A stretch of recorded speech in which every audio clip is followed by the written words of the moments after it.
তো এখানে account team, sales team, IT team. তো অ্যাকাউন্ট টিম এবং এখানে আইপি ফোন আছে, নেটওয়ার্ক প্রিন্টার আছে, ওয়্যারলেস আছে, ঠিক আছে, বিভিন্ন ডিপার্টমেন্ট আছে। এটা ফ্লোর 1, এটা হচ্ছে ফ্লোর 2, এটা 1 ওটা 2, আর এটা হচ্ছে ওর নিচের ফ্লোরে আছে, এটা আইটি টিম। আইটির লোকজন এখানে বসবে। এখানে অ্যাকাউন্ট টিম অন্তত 20 থেকে 30 জন অ্যাকাউন্টের টিম হয়তো এই ফ্লোরে বসতে পারে, ঠিক আছে। সেলসের টিম দেখা গেল 20 জন, ঠিক আছে।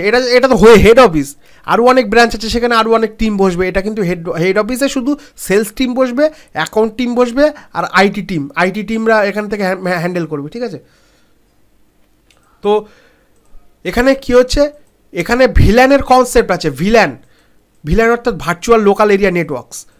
তো আমরা নেটওয়ার্কে ভিল্যান কেন বানাই আমি শর্টে বলে দিচ্ছি। ভিল্যান বানানোর উদ্দেশ্য এটাই যে সেলসের লোক অ্যাকাউন্টের সাথে কমিউনিকেট করতে পারবে না। অর্থাৎ সেলসের দেখা গেলো একটা লোক আছে, সে এইচআর লোকের সাথে কম্পিউটারের সাথে ডেটা শেয়ার করছে, উল্টোপাল্টা কাজ করছে, কিন্তু সেটা তো হবে না। সেটা নেটওয়ার্ক অ্যাডমিনিস্ট্রেটর চায় না। এটা হচ্ছে কোম্পানির একটা সিকিউরিটি। নেটওয়ার্ক অ্যাডমিনিস্ট্রেটর যেটা প্রোভাইড করবে সেই রুলস মতোই সবাই কাজ করবে, ঠিক আছে। অ্যাকাউন্ট টিম সেলসের সাথে কমিউনিকেট করতে পারবে না, সেলস টিম অ্যাকাউন্টের সাথে কমিউনিকেট করতে পারবে না। যদি নেটওয়ার্ক অ্যাডমিনিস্ট্রেটর চায় তাহলে দুটো কম্পিউটারের সাথে, মানে এই সেলসের সাথে অ্যাকাউন্টের কম্পিউটার কমিউনিকেট করতে পারবে যদি নেটওয়ার্ক অ্যাডমিনিস্ট্রেটর চায়। আমি যদি ফায়ারওয়ালে সেরকম রুল কনফিগার করি তাহলে কমিউনিকেট করতে পারবে, নাহলে পারবে না। টোটালটাই আইটির লোকের ওপরে, পারমিশনের ওপরে কোম্পানির বস যদি বলে হ্যাঁ তাহলে হবে, নাহলে হবে না, ঠিক আছে। তো এরা কমিউনিকেট করতে পারবে না। যদি ভিল্যান না বানাতাম তাহলে এইসব ফিচার্সগুলো পেতাম না। আর ভিল্যান যদি না বানাতাম, যদি ডাইরেক্ট নেটওয়ার্ক হতো তাহলে কী হতো, সব যদি একই নেটওয়ার্কে থাকতো তাহলে কি নেটওয়ার্কে ব্রডকাস্ট হতো। ব্রডকাস্ট যদি এখান থেকে যদি একটা দেখা গেলো এই কম্পিউটারটা নেটওয়ার্কে ব্রডকাস্ট চালু করে দিল, যদি ভিল্যান না থাকে তাহলে কী হতো, নেটওয়ার্কটা পুরো ডাউন হয়ে যেত। প্রত্যেকটা ডিপার্টমেন্টের জন্য আলাদা আলাদা ভিল্যান। এখানে আইপি ফোনও আছে, ঠিক আছে। আইপি ফোন, যে এই কোম্পানিটা আইপি ফোনও ইউজ করবে, ঠিক আছে। তো সেক্ষেত্রে আমি বলে রাখি, বিভিন্ন ডিপার্টমেন্টের জন্য বিভিন্ন আলাদা আলাদা ভিল্যান কনসেপ্ট। ভিল্যান আমাদের এক্সট্রা সিকিউরিটি প্রোভাইড করে এবং প্রত্যেকটা ইউজারকে ম্যানেজ করা আরও সহজ হয়ে দাঁড়ায়। এই জন্য আমরা নেটওয়ার্কে ভিল্যান কনফিগার করি, ঠিক আছে। তো এখানে আমি বলে দিচ্ছি, তো ভিল্যানের পার্টটা এখানে যতগুলো, যেমন অ্যাকাউন্টের আলাদা VLAN, sales, reception, CCTV, server, IT VLAN, printer, IP phone, IoT, home automation, প্রত্যেকটা ডিপার্টমেন্টের প্রত্যেকটা আলাদা আলাদা ভিল্যান থাকবে এবং ভিল্যানের আইপি এসব দেখাবো, কনফিগারেশন আমি দেখাবো, সব দেখাবো আলাদা আলাদা। কেউ কারোর সাথে কমিউনিকেট করবে না। আইওটি হোম অটোমেশনটা কি, কোম্পানিতে যত লাইট, এসি, যা কিছু আছে, এখানে কোনো সুইচ থাকবে, সব কম্পিউটার থেকে অপারেট হবে। হোম অটোমেশন, আইওটি সিস্টেম, ঠিক আছে। আইপি ফোন, প্রিন্টার, সার্ভারের আলাদা ভিল্যান, ঠিক আছে। তো এ অবধি গেল। এইবার সার্ভারটা নিয়ে কথা বলি। তো তোমরা বুঝে গেলে, গেটওয়ে থাকে, সুইচ একটা কানেক্ট থাকে। তারপর ফায়ারওয়াল কিসের জন্য ইউজ করা হয় বললাম, যেমন তাহলে মানে core layer, distribution layer, access layer. তো আমার যে এই যে সার্ভারগুলো আছে, এই সার্ভারগুলোর কাজ কি বলে দিচ্ছি। এটা হচ্ছে উইন্ডোজ সার্ভার, এটা হচ্ছে পিডিসি মেশিন, এটা হচ্ছে এডিসি, এটা হচ্ছে এডিসি 2। পিডিসি মানে এই উইন্ডোজ সার্ভারটা কেন, as a domain controller networks.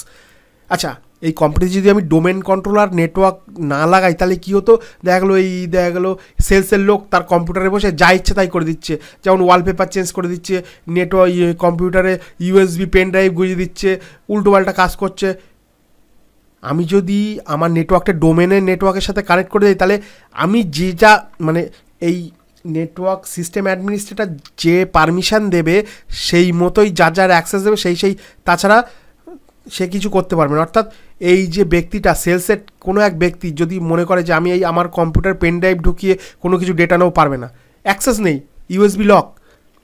যদি মনে করে যে না আমি কোনো সফটওয়্যার ডিলিট করে দেবো, পারবে না, অথরাইজ নেই। এর অথরাইজ শুধু তোমার নিজস্ব যে কাজটা করা সেই কাজটুকুনি তোমার অ্যাক্সেস আছে, তাছাড়া কোনো তোমার অ্যাক্সেস নেই। কারণ এটা ডোমেন নেটওয়ার্ক। যে সিস্টেম অ্যাডমিনিস্ট্রেটর সে এখান থেকেই ইউজার, দেখলো আমার কোম্পানিতে 10, 20, 30, 50, 100, 1000 ইউজার আসলো, আমি কি সবার কম্পিউটারে গিয়ে কি আমি ইউজার ক্রিয়েট করতে বসবো? না, আমি সার্ভার রুম থেকে সার্ভারে ইউজার ক্রিয়েট করব এবং সেখান থেকে তাকে ইউজার আইডি পাসওয়ার্ড দিয়ে দেবো, সে সেখানে গিয়ে লগ ইন করবে। ঠিক আছে, আমার এই যে অ্যাকাউন্টের কম্পিউটার যদি কোনো সমস্যা হয়, আমি কি অ্যাজ এ সিস্টেম অ্যাডমিনিস্ট্রেটর আমি কি তার ডিপার্টমেন্টে গিয়ে ঠিক করবো? না, আমি সার্ভার রুম থেকেই এই মেশিনটাকে ট্রাভেল শুটিং করবো। অর্থাৎ এ কী করছে না করছে টোটাল জিনিসটাই আমি সার্ভার রুম থেকে মনিটর করতে পারবো, টোটাল ডিটেলস সার্ভার রুম থেকে হবে। এবং এরা যারা কাজ করবে অ্যাকাউন্ট সব সেটা সেভ হবে, সার্ভারে সেভ হবে। অর্থাৎ এদের কম্পিউটার যদি খারাপও হয়ে যায় তাহলে কোনো সমস্যা নেই, ডেটা সার্ভারে থাকবে। তো সার্ভারটা এই জন্য লাগে অ্যাজ এ ডোমেন কন্ট্রোলার।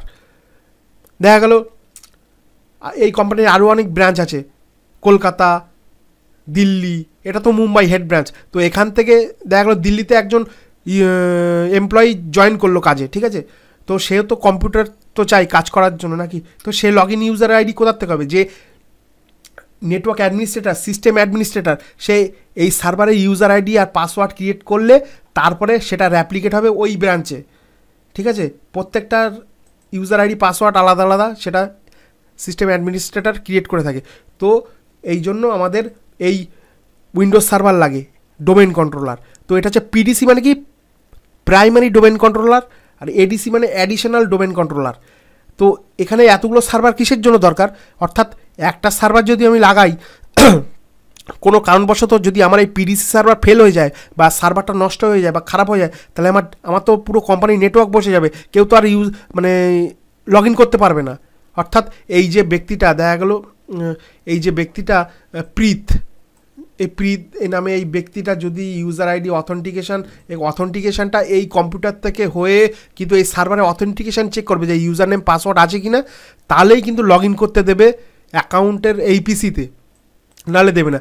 আমার এই সার্ভারই যদি ডাউন হয়ে যায় তাহলে সে তো এরর দেখিয়ে দেবে, লগ ইন নেবে না। অর্থাৎ পিডিসি যদি ফেল হয়ে যায় তাহলে এডিসি কাজ করবে। অর্থাৎ পিডিসিতে যা কনফিগারেশন হবে এর অ্যাপ্লিকেশান সিঙ্ক্রোনাইজ হয়ে যাবে এডিসিতে। ঠিক আছে, এই এডিসি যদি খারাপ হয়ে যায় তাহলে আর একটা এডিসি, অর্থাৎ দুখানা ADC, additional domain controller. PDC যদি ফেল হয় তাহলে এডিসি তার জায়গা নেবে। অর্থাৎ এই কম্পিউটারের যা, এই সার্ভারের যা ইউজার আইডি যা সার্ভিস চলবে অটোমেটিক্যালি অ্যাপ্লিকেশান সিঙ্ক্রোনাইজ হবে এডিসিতে। ঠিক আছে, এই জন্য আমরা এখানে এই কোম্পানিতে উইন্ডোজ সার্ভার ডোমেন নেটওয়ার্ক এটা এই ফিচার্সটা তৈরি করা হয়, এখানে ইমপ্লিমেন্ট করা হয় যাতে ইউজারদের কন্ট্রোল করা যায় ইজিলি। ঠিক আছে, আচ্ছা এইবারে সিডিসিটা কি? সিডিসিটা হচ্ছে সিডিসি হচ্ছে চাইল্ড ডোমেন কন্ট্রোলার। এটা কি কাজে লাগে? এটা যেমন এডিসি অ্যাডিশনাল, এটা হচ্ছে অ্যাপ্লিকেশান, তো এটা হচ্ছে লোড ব্যালেন্সিংয়ের জন্য। যেমন একটা আমরা গুগল ইউজ করি, আমরা যখন গুগলে মেল খুলি তখন mail.google.com লাগে না, mail.google.com, অর্থাৎ গুগল কি লোড ব্যালেন্স করছে। তো এটাও যদি কোনো সার্ভিস থাকে সেটা সিডিসিতে অ্যাপ্লিকেশন, অর্থাৎ লোড ব্যালেন্সিংয়ের জন্য আমরা সিডিসি ইউজ করি। তো এখানে আর এটা তো গেলে উইন্ডোজ সার্ভারের ক্ষেত্রে। আর এখানে যে সার্ভারগুলো আছে এটা লিনাক্স সার্ভার। ঠিক আছে, লিনাক্স সার্ভার কি? এই লিনাক্স সার্ভার বিভিন্ন রকম সার্ভিসেস অ্যাড হতে পারে। অর্থাৎ এই কোম্পানির এই লিনাক্স সার্ভারের মধ্যে যে মেন যে অ্যাকাউন্টিং সফটওয়্যার কিংবা আরও অনেক সফটওয়্যার আছে সেটা লিনাক্স সার্ভারে হয়তো হোস্টেড করা থাকতে পারে, তার জন্য লিনাক্স সার্ভার দরকার হতে পারে। যেমন এই কোম্পানির মাইস্কুয়েল ডেটাবেস দরকার, ডিএনএসের জন্য সার্ভার দরকার, ডিএসসিপের জন্য স্টোরেজ অ্যাজ এ ন্যাসের জন্য সার্ভার দরকার।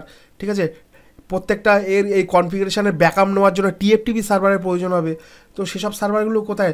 এই লিনাক্স সার্ভারে হোস্ট করা হবে। ঠিক আছে, এটা হচ্ছে ওয়েব সার্ভার 1, ওয়েব সার্ভার 2। অর্থাৎ এই লিনাক্স সার্ভারের মধ্যে যদি এই কোম্পানির অ্যাকাউন্টিং সফটওয়্যারটা হোস্ট করা থাকে, তো অ্যাকাউন্টিং সফটওয়্যারটা তো সব ব্রাঞ্চ অ্যাক্সেস করবে, তাই না?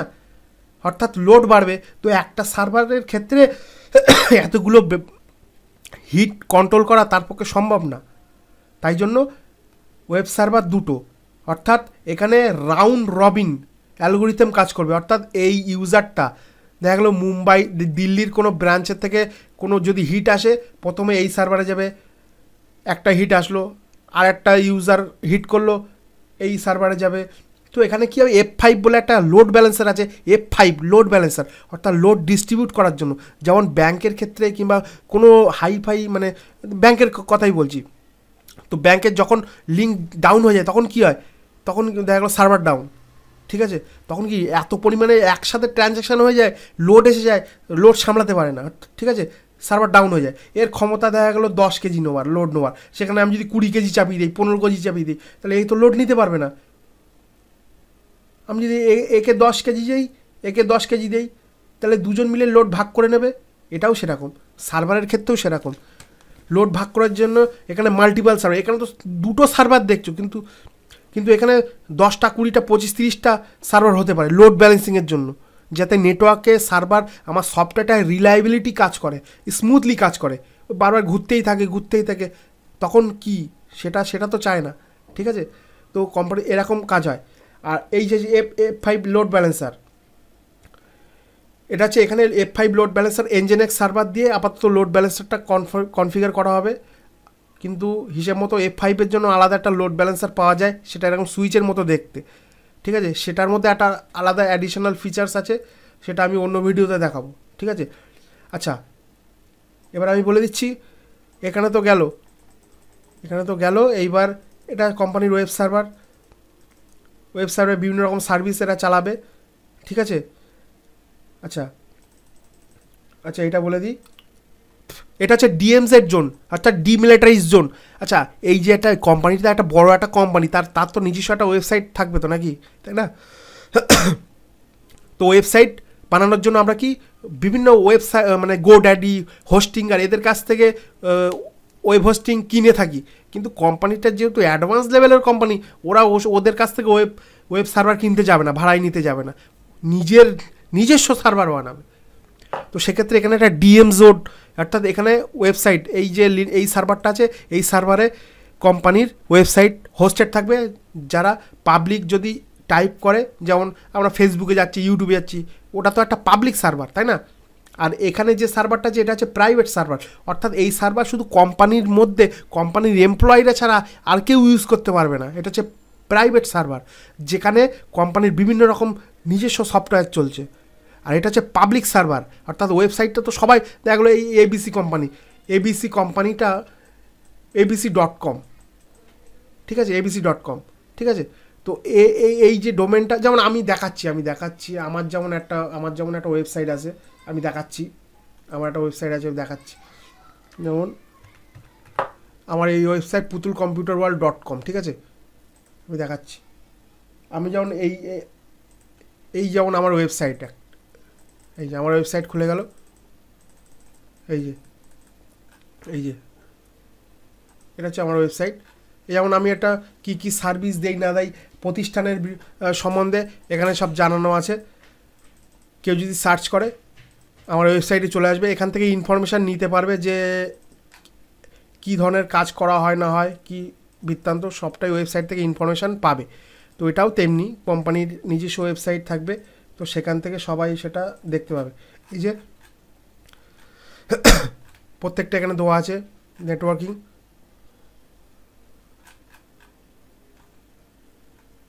এটা আমার ওয়েবসাইট। তো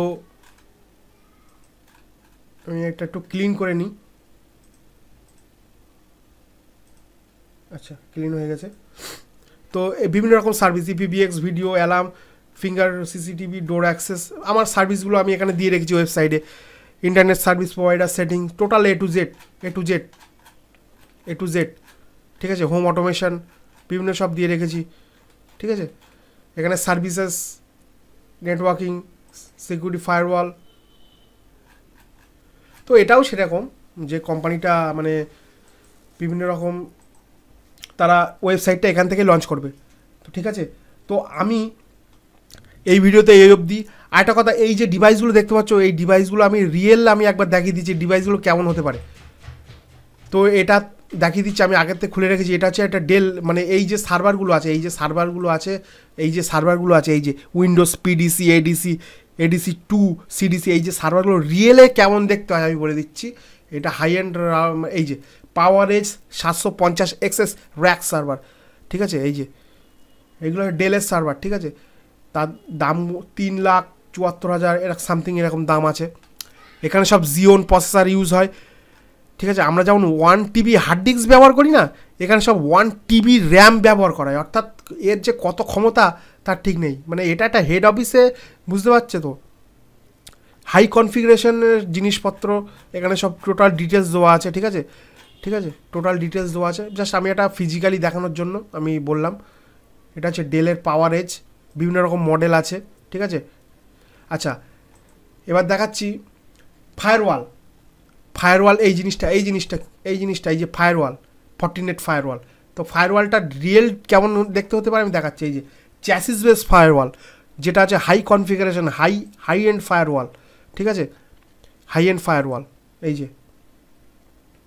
এরকম ডিভাইসগুলো, কিন্তু এটা হচ্ছে এর থেকে এর ক্ষমতা বেশি, অ্যাপ্রক্স সামথিং 2 থেকে 3 লাখ এরকম দাম আছে হয়তো প্রত্যেকটা, ঠিক আছে।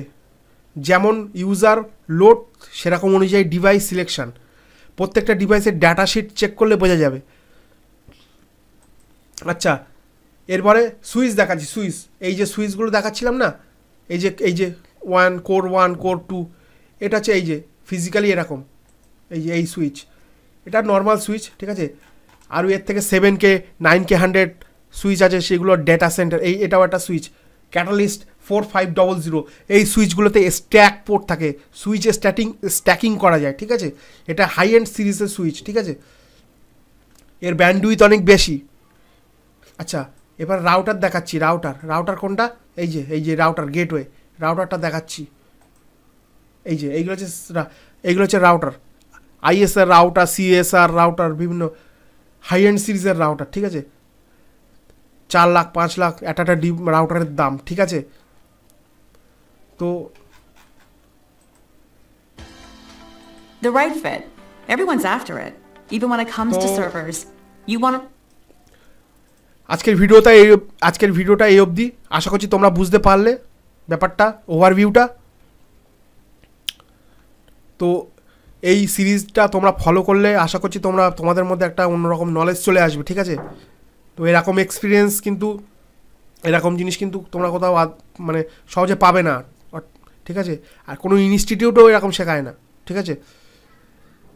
তো আমার চ্যানেলে আস্তে আস্তে আমি আরও অনেক অ্যাডভান্স লেভেলের ভিডিও বানাতে থাকবো, ঠিক আছে। এইটা সিরিজটা কমপ্লিট হয়ে গেলে তো পরের দিন থেকে আমি কনফিগারেশন চালু করব।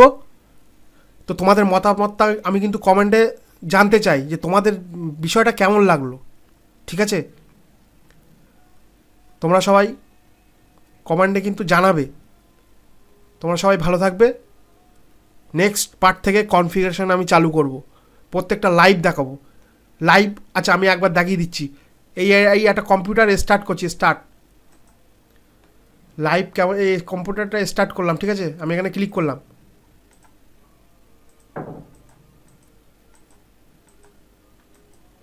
আমি দেখিয়ে দিচ্ছি একটু কেমন রিয়েল। তো আমি এই যে এই কম্পিউটারটা স্টার্ট করলাম, আমি দেখাচ্ছি রিয়েল কীরকম দেখাবো, শুধু একটা ওভারভিউ দিয়ে দিচ্ছি। আমি এখানে ক্লিক করলাম, কম্পিউটার অন হয়ে গেল। এই যে উইন্ডোজ 7,